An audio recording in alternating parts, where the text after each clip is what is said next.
this really quickly. Stop bleeding the day you realise your ex isn't the problem. You are. So you know the most dangerous person, you know who the most dangerous person is in your family court case right now? Probably not your ex, not Cafcass, not the judge. Nope, you. Because the second somebody can control your emotions, they can rent space in your nervous system for free. And some of you are out here giving emotional Airbnb access to people who hate you, really hate you. Most men think the battle is out there. That's the biggest mistake. They think, if I can just expose her lies, if I can just prove I'm the better parent, if I can just make the court understand, mate, people have been trying to make someone understand since the beginning of time, let alone since the Child Arrangements, Children's Act 1989 come in. Jeez. We invented religion for it, then politics, then couples therapy, now TikTok therapy with a woman holding a crystal telling you your ex is a vibrational narcissist from the Saturn moon matrix. Brilliant. Humanity's progressing nicely then. And here's the truth nobody wants to hear. Most high conflict people already understand your pain. The problem is they just don't care. That's the bit men struggle with, because men think conflict works like football. You argue, someone wins, shakes hands, go to the pub. But high conflict personalities don't want resolution. No, they want reaction. And there's a massive difference. And once you understand that, your whole life changes, because suddenly you realize every emotional reaction you have is not just emotion, it's evidence. That angry voice note at 1:14 a.m., evidence. That fuck off you manipulative psycho bitch text, evidence. That doorstep rant while holding a Costa coffee and shaking like a washing machine on a spin cycle, evidence. Family court is one of the only places on earth where the most emotionally damaged person often wins by appearing calm while provoking you into looking unstable. And that's the game. That's the game. Nobody explains the game to men properly. See, men think they're losing because they're too emotional. No.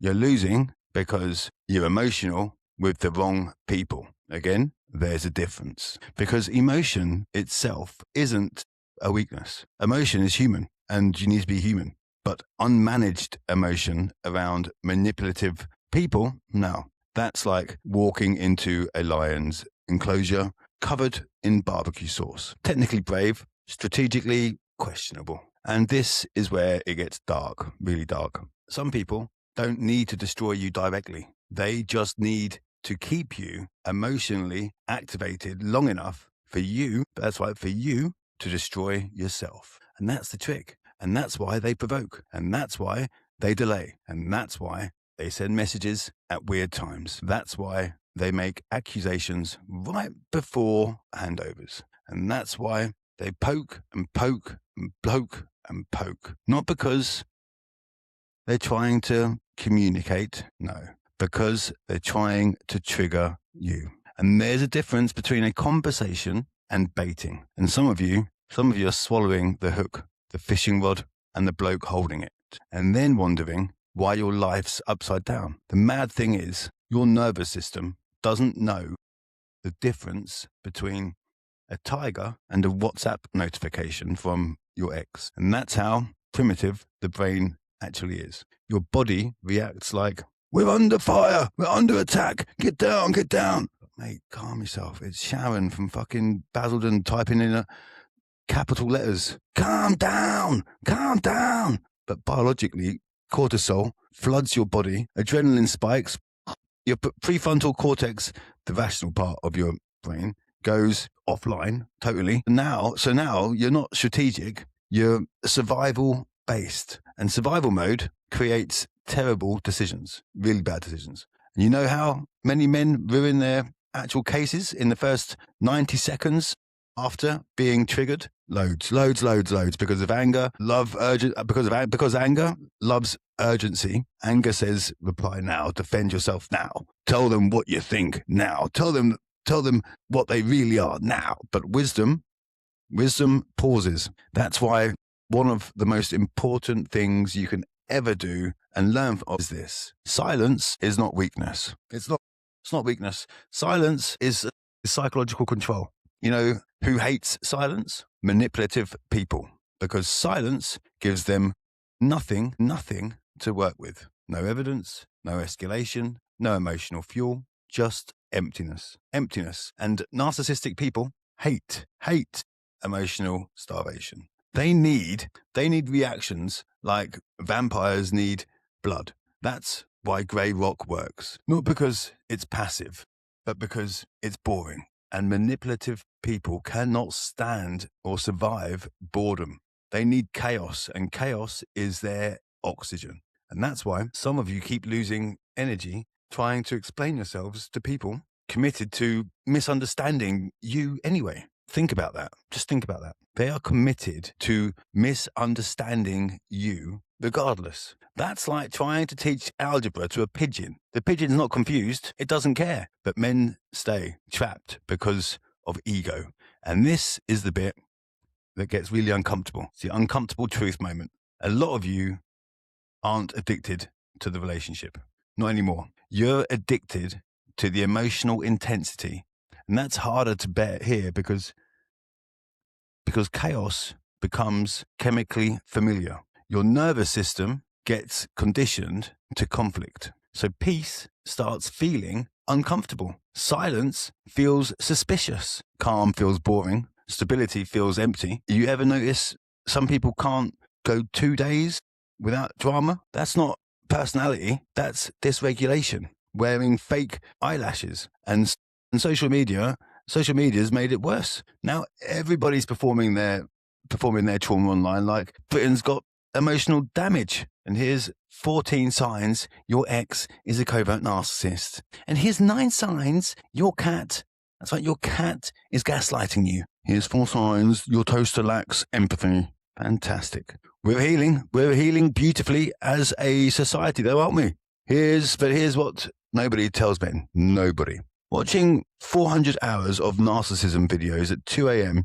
isn't healing. It's nervous system self-harm. You're keeping yourself activated, replaying, rehearsing, reliving. Some of you are arguing with people in your head who aren't even in the room anymore. And that's imprisonment. And the real tragedy, your children feel it. Children don't experience you logically. They experience you emotionally. They feel your tension, your anxiety, your bitterness, your exhaustion. You can fake calm with adults, but kids know. Kids always know. And that's why the real battle isn't, can I prove she lied? Me. The real battle is, can I stay emotionally regulated long enough to remain psychologically safe for my children? That's the game. And the maddest part, calmer person usually wins in family court. Not because the system is fair, don't be naive, because emotionally regulated people look safer neurologically to professionals. That's human psychology. Judges aren't robots. Cafcass officers aren't robots. Human associate with safety, even when calm person caused the chaos. That's why you must become boringly stable. No fake, calm, real control. There's a difference, a big, big difference. Fake calm is suppression. Real calm is mastery. One explodes eventually. The other transforms you, and this is where stoicism really actually matters. Not the fake internet version. The blokes quote Marcus Aurelius while emotionally collapsing because someone unfollowed them on Instagram. Real stoicism means I cannot control them. I can control me. And that's freedom. Because if your peace depends on another person behaving properly, you're emotionally enslaved to them forever. That's terrifying. When you really, really think about it, that's shocking. Some men hand over their entire emotional state to somebody they wouldn't trust to water a houseplant, then spend years wondering why they're mentally broken. Your ex should not have administrator access to your nervous system. And that's the revelation. That's the unlock, because once somebody controls your emotions, they control your behaviour. Then your behaviour shapes how the court sees you and how your children experience you, and eventually how you see yourself. And that's why emotional discipline is not self-help fluff. It's survival. It's legal strategy and parenting strategy and psychological warfare. It's nervous system protection. And no, that doesn't mean becoming emotionless. That's another misunderstanding. You're allowed to hurt. No one disputes that. You're allowed to grieve. No one disputes that. Allowed to rage privately. I won't dispute that. Sitting in the shower, I scream into the pillow, record voice notes, and then delete them. But stop bleeding. Stop bleeding emotionally in front of people who weaponize your pain. That's the shift. Because the man who masters himself becomes terrifyingly difficult to manipulate, hard to provoke, and hard to discredit. And eventually, your children will notice. Not immediately, but over time. And that's the brutal part. Sometimes years later. But children remember. They remember emotional safety more than they remember emotional performance. They remember who felt stable, who felt calm, and who made the home peaceful. Not who won every argument. And maybe that's the final truth nobody wants to hear. You can't always control whether somebody alienates your children, to even temporarily, but you can control whether you become the kind of man worth returning to. And that's the mission. Not revenge, not proving you're right and everyone else is wrong. Stability, boring stability. Measured, boring stability. Unshakable, boring stability.